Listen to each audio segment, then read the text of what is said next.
ഇന്നും ഉണ്ടോ കറക്കം? ദാ പേന.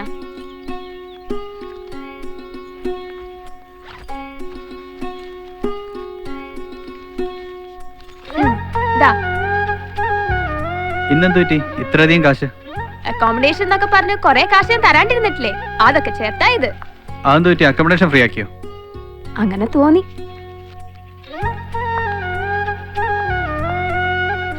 ചില കാര്യങ്ങൾ ഓപ്പണായി പറയാൻ ബുദ്ധിമുട്ടുണ്ടാവും, പ്രത്യേകിച്ച് എന്നെ പോലൊരു പെൺകുട്ടിക്ക്.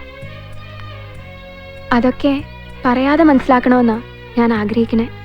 മനസ്സിലാവാഞ്ഞിട്ടല്ല, പക്ഷെ നിന്റെ അച്ഛന്റെ സ്നേഹം നേടാനുള്ള യോഗ്യത ഇല്ലാത്തവനാ ഞാൻ. ദേ, എത്ര രാത്രി ആയാലും എങ്ങ് വന്നിട്ടേ ആഹാരം കഴിക്കാവൂ. ഞാൻ കാത്തിരിക്കും. വേണ്ട ഗംഗ, ഇനി കാത്തിരിപ്പ് വേണ്ട. നമ്മൾ തമ്മിൽ ഇനി ഒരിക്കലും കാണില്ല. ഞാൻ പോവാ, ഒരുപാട് ഒരുപാട് ദൂരേക്ക്.